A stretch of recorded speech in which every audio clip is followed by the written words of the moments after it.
Hozir erimni oshnasi Markus keldi. Bir buket olib kelgan menga. Приятно. Nemislarda shunaqa bo'lsa kerak-da. Uylandilaring-ku deydi sizlarga sovg'a deydi. Erdi oshnasi nemis yigit hozir sekin ko'rsataman. Cho'pi qilayin endi kelinga o'xshab. Xullas, oshnasi iltimos meni videoga olma dedi. Rubinga o'xshagan xushray yigit.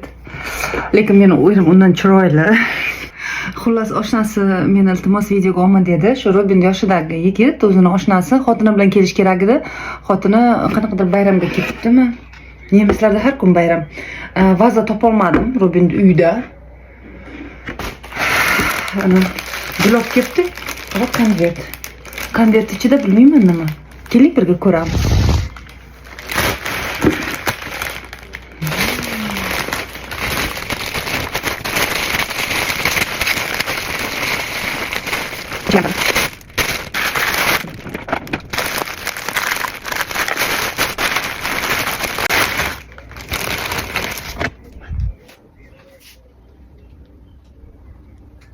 Bilmayman konvert ichida nima bor.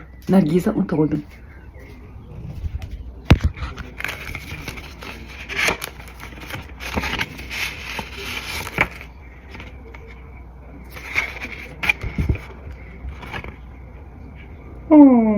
O'z qo'li bilan yozgan. Nima deb yozgan keyin o'qiyman. Tabrik yozgan. Приятно, ya. Очень приятно. Так приятно, пипец. Ko'ngil olish uchun ko'p narsa kerak emas. Buket цветов и открытка. И я счастлива. Mana gullar. La la la.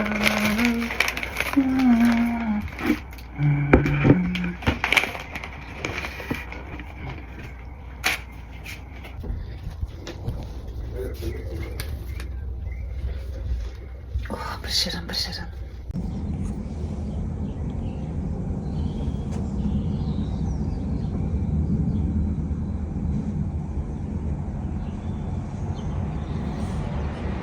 Assalomu alaykum mening azizlarim. Keling, men sizga gapirib berayin. Kecha qanaqa qilib Rubinning oshnasi Markusni kutib olganimizni va nemislarda qanaqa mehmondorchilik kutishini. Markus Rubinning yaqin oshnasi emas, endi yaqinroqdan bulayroq. Bir yigit keldi, juda o'ziga qaragan, juda solidniy, ustida brendovый kiyimlari, akkuratniy, o'zini juda yaxshi ko'rayotgan yigitlik bilinib turibdi. Yoshi shu Rubin qatori 55 yoshlarda bor. Videoga tushirishimni xohlamadi. Bu normal holat.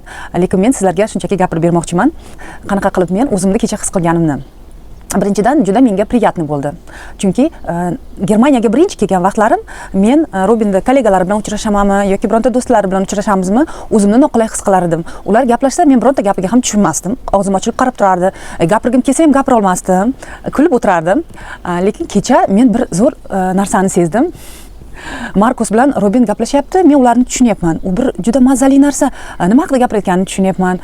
Keyin o'sha muloqotga, kommunikatsiyaga qo'shilib ketdim. Meni chaqirdi, biz bilan kelib gaplashib o'tiramiz. Men o'zimda spalni xonada o'tirdim, video montaj qilib, meni chaqirdi Rubin, nima qilyapsan, kelib biz bilan birga o'tir deb.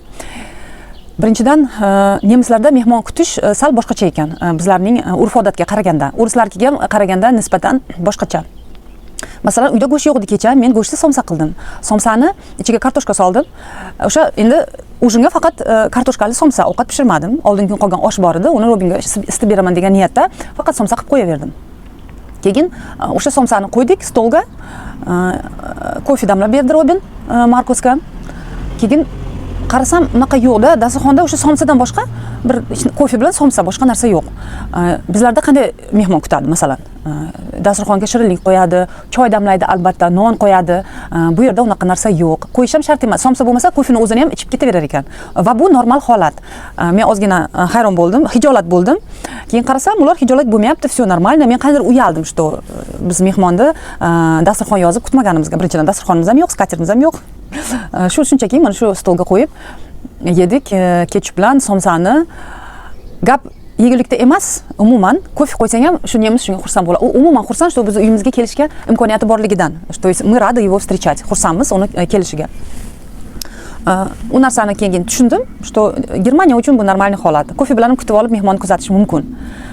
Keyin birpas turib qarasam, gapga qo'shilib ketyapman. Ikkita bu tarafimda Markus, bu tarafimda Rubin. rosa qarasam ikkita nemisni og'zimga qaratib o'tirdim. Ichimda o'yladim, men aytdim. Men dedim bu Germaniyaga kelib dedim, ikkita nemisni dedim, og'zimga qaratdim. Endi gapiryapman. O'zim ham bilmagan holda nemischa gapirib, tushunib, ha, ya, nein yoki da, или там, например, bir narsalarni tushuntiryapman. Voy, o'lmasam dedim, ikkalasi shu og'zimga shunday qarab o'tiribdi. Bir o'zimni boshqacha his qildim. Bir tarafimda aytyapman Robin, bir tarafimda Markos. А я посередине узбечка, и мне было так приятно, что ular meni hurmat qilib, gapimni eshitgisi kelib, поддерживать qilib razgovorlarimni. Xullas, juda maza qilib kecha soat kechqurun 10 gacha gaplashib o'tirdik. Keyin Markos ketdi uyga. Shuni aytib bermoqchi edim, boshqacha ekan mehmon kutish, Germaniyada umuman boshqacha ekan. Hozir men sizlarga o'zim shevimda aytayim. Ikki yigitni, ikki nemisni qobatimga olib, og'zimga qaratib, весь вечер болтала. Shunaqa ekan. Lekin juda tushungan, o'zini sayohatlarini gapirib berdi Markos. Hech qanaqa biz переводчик, biz muloqotda bo'ldik. Demak, xulosa ko'proq eshitsang, har kuni yoki seni okrujeniyang tilini eshitsang, okrujeniyang masalan o'zbek tili, rus tili yo'q-ku menda, sizlardan boshqa hech kim bilan men gaplashmayman o'zbek tilida. Har kuni eshitaversang, o'zing ham gapirganingni bilmay qolasan ekan. Shuning uchun agar til o'rganmoqchi bo'lsangiz, kino ko'ring, qo'shiq eshiting yoki bironta leksiya eshiting.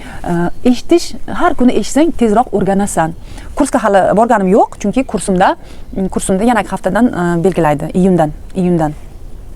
Shuni aytib bermoqchi edim sizlarga. Sizlarga xayrli kun. Bugun Robin bilan bir video qilamiz, 3 minutlik.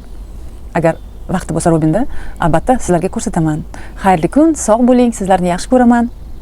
Kayfiyat zo'r, sizga yaxshi kayfiyatimni ulashaman. Ko'rishguncha.